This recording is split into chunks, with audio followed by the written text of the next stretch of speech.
नमस्कार मित्रांनो, motor talk मराठीमध्ये स्वागत आहे तुमचं सर्वांचं. आज आपण पाहणार आहे मारुती सुझुकीची स्कॉर्पियन. मित्रांनो, ही वॅगनर आहे CNG मध्ये. तर स्कॉर्पियन का बोललो तर ह्याची गोष्ट आपल्याला खरी पाहायला भेटते ते मागे रिअरला भेटणार आहे. मित्रांनो, आपण ह्या गाडीचा छोटासा रिव्ह्यू घेणार आहे, त्यामुळे व्हिडिओला शेवटपर्यंत नक्की पहा. काही गोष्टी खास आहेत, काही गोष्टी नवीन देण्यात आल्या आहेत, ह्या गोष्टींबद्दल आपण चर्चा करणार आहे. तर चला तर ह्या व्हिडिओला सुरुवात करूयात. सर्वात पहिलं जर आपण फेंडरकडे पाहिलं तर फेंडरवरती आपल्याला साईड इंडिकेटर पाहायला भेटतं, ज्यामध्ये जे साईड मिरर आहे त्याच्यामध्ये कोणत्या प्रकारचं आपल्याला जे साईड इंडिकेटर नाही देण्यात आले. तसेच जे ORM आहे ते बॉडी कलर्ड आहे, त्यामुळे एक चांगली गोष्ट आहे. मित्रांनो, गाडीला जर तुम्ही साईड स्कर्टिंग जर पाहिलं तर पूर्ण ब्लॅक क्लॅडिंग आपल्याला पाहायला भेटतं. तसेच सिल्वर फिनिश देखील खाली देण्यात आले आहे थोडीशी. आणि जर टायर प्रोफाईल जर पाहिली तर 165/70 R14 14 इंचेसचे जे डिस्क व्हील आहे ते यामध्ये पाहायला भेटतात. तसेच सोबत आपल्याला व्हील कॅप देखील देण्यात आली आहे. मित्रांनो, जर गाडीची साईड प्रोफाईल जर पाहिली तर प्लेनच आहे, याच्यामध्ये कोणत्याही प्रकारचे ग्राफिक्स वगैरे आपल्याला पाहायला भेटत नाहीत. आता स्कॉर्पिओ एन का बोललो तर ह्याच्यासाठी आपल्याला गाडीच्या रिअरला जायला लागेल आणि रिअरनी तुम्हाला दाखवतो की ही स्कॉर्पिओ एन का वाटते. बरेच लोक असे कॉन्ट्रोवर्सी करतात की ही स्कॉर्पिओ एन दिसते किंवा स्कॉर्पिओ एनचे डिझाईन वॅगनरमध्ये किंवा वॅगनर सारखी स्कॉर्पिओ एन दिसते. तर ह्याचं कारण आहे हे टेल लाईट्स. आता तुम्ही ह्या टेल लाईटचं डिझाईन जर पाहिलं तर सेम आपल्याला स्कॉर्पिओ एनमध्ये आपल्याला पाहायला भेटतं. या गाडीमध्ये तर वरती आपल्याला पार्किंग लॅम्प आहे ती पाहायला भेटते. तसेच साईड इंडिकेटर आणि रिव्हर्स लॅम्प आपल्याला इथं पाहायला भेटते. जे रिफ्लेक्टर आहे ते बंपरमध्ये आपल्याला खाली पाहायला भेटतात. तसेच 2 पॉईंट रिव्हर्स पार्किंग सेन्सर आहेत. वॅगनारची मोठी अशी बॅजिंग इथं क्रोममध्ये देण्यात आली आहे. सुझुकीचा लोगो, तसेच कोणत्या प्रकारचं मॉडेल किंवा मारुती सुझुकी असं कुठे एम्बलम आपल्याला पाहायला भेटत नाही. बाकी CNGची बॅजिंग इथं काचेवरती पाहायला भेटते. या गाडीमध्ये कोणत्या प्रकारचं आपल्याला रिअर वायपर पाहायला भेटत नाही. तसेच डिफॉगर आपल्याला देखील इथं पाहायला भेटत नाहीये. मित्रांनो, CNG गाडी आहे, त्यामुळे CNG फिलिंगचा ऑप्शन आहे, तो फ्युएल टँकचा जे पेट्रोल टँक आहे तिथंच आपल्याला CNG ऑप्शन पाहायला भेटणार आहे. तर मित्रांनो, आता आपण गाडीची साईड प्रोफाईल आहे ती पाहून घेतलेली आहे. पुढे देखील आपल्याला इथे CNGचा जो लोगो आहे तसेच HSRPचा स्टिकर देखील इथं वरती देण्यात आला आहे, जो की गाडीचं रजिस्ट्रेशन झाल्यानंतर आपल्याला पाहायला भेटतो. जर हेडलाईट सेटअप जर पाहिला मित्रांनो तर हॅलोजन सेटअपमध्ये आपल्याला पाहायला भेटणार आहे. हाय बीम लो बीमसाठी एकच सिंगल युनिट असणार आहे. तसंच इंडिकेटर खाली देण्यात आलं आहे. शिवाय आपल्याला इथं फॉगलाईट देखील पाहायला भेटत आहे. त्याच्यावर साईडने आपल्याला आपण ॲक्सेसरीमध्ये क्रोम लावून घेतलेलं आहे. तसेच जी रेडिएटर ग्रिल आहे ब्लॅक डॉट पाहायला भेटते. तसेच सिल्वर फिनिश देखील यामध्ये भरपूर अशी देण्यात आली आहे. चला तर मित्रांनो, आपण सर्वात पहिले जाऊया गाडीच्या इंटिरियरमध्ये आणि इंटिरियरमध्ये डॅशबोर्ड वगैरे मीटर कन्सोल हे सगळं आपण पाहून घेऊया हे काय नक्की दिलेलं आहे. आता या गाडीमध्ये आपल्याला मित्रांनो 6 एअरबॅग पाहायला भेटतात. तर ह्या गोष्टींबद्दल देखील आपण बोलणार आहे. तर चला तर जाऊया आपण इंटिरियरमध्ये. तर मित्रांनो, डोअरची ओपनिंग आहे त्या भरपूर अशी वाईड आहे. ब्लॅक इंटिरियर आपल्याला पाहायला भेटतं. ब्लॅक आणि बीच सोबत आपल्याला ड्युअल टोन इंटिरियर आपल्याला पाहायला भेटणार आहे. तसंच इथं आपण पाहू शकता की जी हायड्रोडिप केलेली फिनिश आहे ती इथं आपल्याला पाहायला भेटणार आहे. शिवाय जे ORM आहेत ते आपल्याला इलेक्ट्रिकली ॲडजस्टेबल पाहायला भेटणार आहेत. फोल्डेबल आपल्याला कोणत्याही प्रकारचे मिरर पाहायला भेटणार नाही आहेत. यामध्ये लॉक अनलॉकचं बटन, चाइल्ड लॉक आणि पॉवर विंडोचे बटन पाहायला भेटतात. जे की पॉवर विंडो जी ड्रायव्हर साईड आहे ती ऑटो डाऊन फक्त आपल्याला देण्यात आली आहे. मित्रांनो, तसेच गाडीमध्ये आपल्याला 1 लिटरची बॉटल ठेवण्यासाठी जागा आहे. तसेच थोडीशी स्टोरेज स्पेस आहे, ज्यामध्ये आपण आपले पॉकेट वगैरे किंवा पेपर वगैरे ठेवू शकता. गाडीचं जर तुम्ही इंटिरियर पाहिलं तर कोणत्या प्रकारचे हाईट ॲडजस्टमेंट आपल्याला पाहायला भेटत नाही. फक्त रिक्लाईन आणि स्लाईड आपण करू शकतो. आता आपण जाऊया गाडीच्या इंटिरियरमध्ये.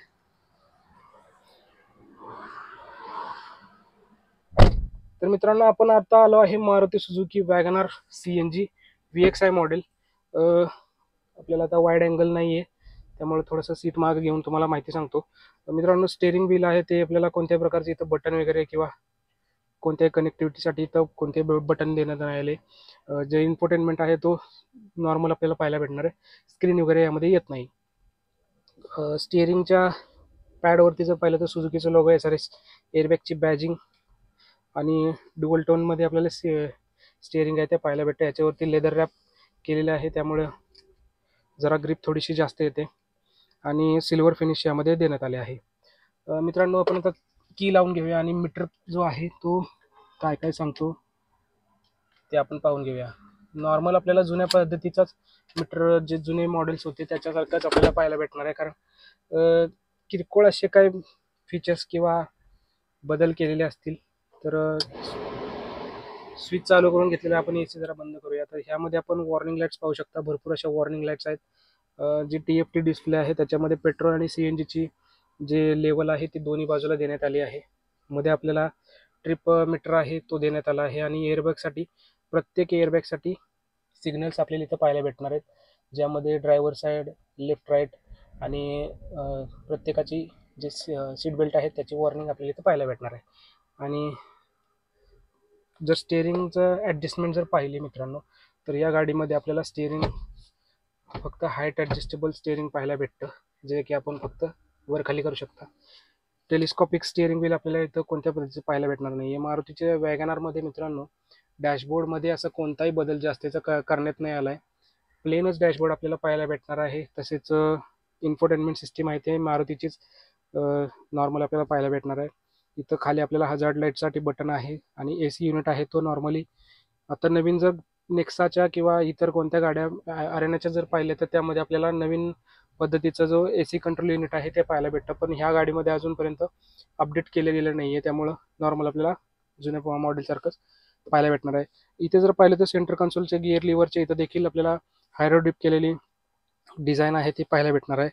तसेच खाली जर पाहिलं तर इथं देखील थोडीशी स्टोरेज स्पेस आहे, इथं थोडीशी स्टोरेज स्पेस आहे आणि हँडब्रेक आपल्याला इथं पाहायला भेटतो. इथं मागे कोणत्याही प्रकारचं बॉटल होल्डर वगैरे पाहायला भेटणार नाही आहे. गाडीमध्ये आपल्याला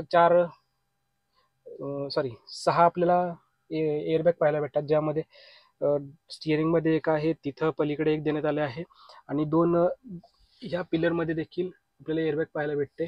तसेच या देखील पिलरमध्ये आपल्याला एअरबॅग पाहायला भेटणार आहे आणि दोन्ही साईडच्या या सीट आहेत पुढच्या त्याच्या साईड आपल्याला इथं एअरबॅग पाहायला भेटणार आहे. मित्रांनो आपण आता गाडीच्या इंटेरियरमध्ये पाहिलं तर डॅशबोर्डमध्ये ग्लोव बॉक्सचा थोडासा स्पेस ठीक आहे, ज्यामध्ये डॉक्युमेंट्स वगैरे आपण व्यवस्थित ठेवू शकता. AC देण्यात आला आहे, ACची डिझाईन आहे तो ब्लोअरचे ते देखील चांगल्या पद्धतीचं आपल्याला पाहायला भेटतं.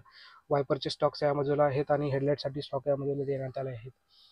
तर मित्रांनो जर खाली जर पाहिलं तर या बाजूला आपल्याला CNG जो सिक्वेन्शियल बटन आहे ते इथं देण्यात आलं आहे. तसेच फॉगलाईट चालू बंद करण्यासाठी इथं बटन आहे आणि ट्रॅक्शन कंट्रोलचं ऑफ करण्यासाठी हे बटन आपल्याला इथं पाहायला भेटतं आणि हेडलाईट लेवलसाठी एक कंट्रोल देण्यात आला आहे. बाकी कोणत्या प्रकारचे जास्तीचे बटन्स वगैरे यामध्ये पाहायला भेटत नाही आहेत. आणि जर सनवायझर जर पाहिला तर यामध्ये आपल्याला तिकीट होल्डर पाहायला भेटतो ड्रायव्हर साईडला आणि को ड्रायव्हर साईडला जर पाहिलं तर वॅनिटी मिरर देखील आपल्याला इथं पाहायला भेटणार आहे. जो IR विमा आहे मित्रांनो ते यामध्ये डे नाईटची ॲडजस्टमेंट आपल्याला मॅन्युअली देण्यात आली आहे आणि वरती आपल्याला कॅबिन लॅम्प देखील देण्यात आला आहे जो की हॅलोजनमध्ये आहे. मित्रांनो आपण आता जाऊया गाडीच्या रिअरमध्ये आणि रिअरला पाहूया आपल्याला स्पेस वगैरे किती पाहायला भेटतो. आता जी सीट आहे ती माझ्या हाईटच्या हिशोबाने ॲडजस्ट केलेली आहे. आपण आता जाऊया गाडीच्या रिअरमध्ये.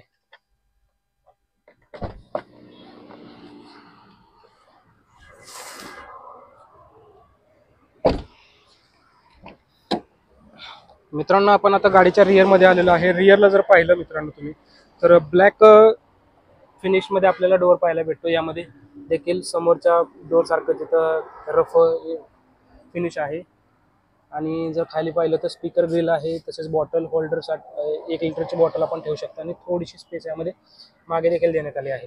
पॉवर विंडोचं बटन देखील आहे आणि छोटासा एक ग्रॅब हँडल आहे. आणि जर पाहिलं तर डोअर ओपनिंग लिव्हरसाठी सार्टन सिल्वरमध्ये फिनिश आपल्याला पाहायला भेटते. मागच्या जर सीट पाहिल्या तर बेंच टाईपमध्ये आपल्याला सीट पाहायला भेटणार आहे. बाकी फक्त यामध्ये 60-40 स्प्लिट ऑप्शन आपल्याला असणार आहे.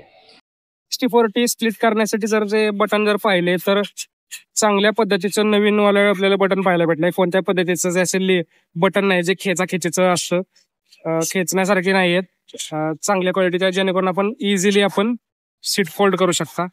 अशा पद्धतीने कशी फोल्ड होते. हा 40% आणि पलीकडे 60% आहे. तर हे कायची सीट आहे. तर 3 पॉईंट सीट बेल्ट यामध्ये पाहायला भेटतात. तसेच जे मागचे जे सीट बेल्ट आहेत ते देखील 3 लोकांसाठी देण्यात आले आहेत. मागे जर पाहिलं तुम्ही तर मोटर कंट्रोल सोबत आपल्याला इथं सीट बेल्ट पाहायला भेटतो. फक्त पट्टा वगैरे नाही आहे तर पूर्ण ELR सीट बेल्ट यामध्ये पाहायला भेटणार आहे, जो की लॉक देखील होतो. तर आपण आता गाडीच्या इंटेरियरमध्ये येऊया. आपण आता गाडीच्या इंटेरियरमध्ये आलेलो आहे. जर सिटिंग पोझिशन जर पाहिली तर आता माझा चेहरा काही इतकासा खास नाही आहे, त्यामुळे मी काय दाखवणार नाही आहे. भरपूर असा नीरूम आहे आणि हेडरूम देखील ठीकठाक आहे भरपूर असा. बाकी तुम्हाला जर सांगायचं राहिलं तर ह्या गाडीमध्ये आपल्याला जे हेडरेस्ट आहेत ते दोन्ही ड्रायव्हरसाठी आणि को ड्रायव्हरसाठी फिक्स्ड आपल्याला हेडरेस्ट पाहायला भेटतात. आणि रिअरला देखील यामध्ये आपल्याला फिक्स्ड हेडरेस्ट फक्त 2 देण्यात आले आहेत. मागे पार्सल ट्रे देखील आहे, तो देखील आपण पाहून घेऊया मागे जाऊन. फायर एक्सटिंग्विशर को ड्रायव्हर साईडला आपल्याला खाली देण्यात आला आहे. ड्रायव्हर साईडला जो जॅक आहे तो देण्यात आला आहे. मध्ये छोटासा हंप आहे, यामध्ये तिसरा व्यक्ती जर बसला तर इतका कायचा त्रास नाही होणार आहे. नॉर्मल आपल्याला हंप पाहायला भेटतो. ग्रॅब हँडल जर पाहिले साईडला तर ते देखील नॉर्मल साधेच आपल्याला पाहायला भेटतात. कोणत्याही प्रकारचे सॉफ्ट क्लोजिंग वगैरे यामध्ये देण्यात आले नाही आहेत आणि कोट हँगर देखील यामध्ये कुठेही पाहायला भेटणार नाही आहे. बाकी तुम्हाला एअरबॅग जर सांगितलं तर या सीटमध्ये इथे, त्या सीटमध्ये इथे आणि पिलरमध्ये एक आहे, इथे एक आहे आणि डॅशबोर्डमध्ये को ड्रायव्हर आणि ड्रायव्हर साईडला सीट बेल्ट आपल्याला पाहायला भेटतात. तर मित्रांनो आता चला जाऊया आपण गाडीच्या बूट स्पेसमध्ये. बूट स्पेसमध्ये किती स्टोरेज स्पेस आहे, CNG टँक असून हे आपण पाहून घेऊया. तर आपण आता आलो आहे गाडीच्या रिअरला आपण जर पाहिलं तर डोर ओपन करण्यासाठी इथं बटन आहे, बटन नाही आहे, लिव्हर आहे थोडक्यात. मागे जर पाहिलं मित्रांनो तर पार्सल ट्रे यामध्ये देण्यात आला आहे, ज्यावरती आपण थोडंफार साहित्य ठेवू शकता. हा आपण असं वरती देखील करू शकता. इथे जर पाहिलं तर स्पेअर टायर या गाडीमध्ये देण्यात आला आहे, ज्याला खोलण्यासाठी आपण हा जो नट आहे तो खोलून स्पेअर टायर ॲक्सेस घेऊ शकता. रिफ्लेक्टर या गाडीमध्ये सोबत आहे. खाली जर पाहिलं तर मोकळी अशी स्पेस आहे आणि हे आहे वॉटर कॅपॅसिटी किती आहे या गाडीची, 60 लिटर वॉटर कॅपॅसिटी असलेला CNG टँक या गाडीमध्ये देण्यात आला आहे. बाकी कोणत्या प्रकारचं इथं कवरिंग वगैरे, फायबर कवरिंग नाही आहे, नॉर्मल कापडी कवरिंग आपल्याला इथं पाहायला भेटणार आहे. मागच्या डोअरवर देखील आपल्याला इथं कोणत्या प्रकारचं फायबर वगैरे पाहायला भेटत नाही, इथं देखील आपल्याला कापडी कवरिंग आपल्याला पाहायला भेटतं. तर तुम्हाला सांगायचं राहिलं की इथं हाय माउंट स्टॉप लॅम्प देखील आपल्याला पाहायला भेटतो, जो की इथं वरती प्लेस केलेला आहे. हाय माउंट स्टॉप लॅम्प इथे आहे. फ्युअल फिल करण्यासाठी किंवा CNG गॅस फिल करण्यासाठी कशा पद्धतीचं झाकण आहे ते आपण पाहून घेऊया. तर ते खोलण्यासाठी आपल्याला इथं एक लिव्हर देण्यात आला आहे, जो की आपण इथून खेचून पेट्रोलचं झाकण खोलू शकता. इंजिन बोनेट खोलण्यासाठी देखील इथं लिव्हर आहे, तो देखील आपण खोलून ठेवूया. आपण इंजिन देखील पाहणार आहे. 3 पॅडल आपल्याला पाहायला भेटतात, क्लच, ब्रेक आणि ॲक्सिलेटर. तर आपण आता जाऊया फ्युअल कॅप आहे ते पाहण्यासाठी. तर मित्रांनो या गाडीमध्ये आपल्याला कट ऑफ स्विच येतं पाहायला भेटतो, जेणेकरून आपण जेव्हा पण आपण गाडी चालू असते आणि CNG किंवा पेट्रोल भरण्यासाठी आपण पेट्रोल स्टेशनवरती जाता तेव्हा फ्युअल कॅप ओपन केल्यानंतर गाडी ऑटोमॅटिक बंद होते. तसेच इथं आपण पाहिलं तर CNG फिलिंग आणि पेट्रोल फिलिंगसाठी आपल्याला जागा किंवा झाकण इथं आहे. मित्रांनो CNGची प्लेट आहे ती इथंच पाहायला भेटते, up to E20 petrol only. आता E20 पेट्रोल आल्यापासून आता गाड्या आहेत, जेवढ्या गाड्या आहेत त्या E20 वरती चालण्यासाठी कंप्लायंट तर बनवल्यात कंपनीनं. आता किती ह्या कंप्लायंट आहे ते रस्त्यावरती चालल्यानंतरच समजणार आहे. जेव्हा या गाडीमध्ये E20 पेट्रोल पडेल तेव्हा ही गाडी कसा रिस्पॉन्स करते याच्यावरती हे सगळं ठरणार आहे.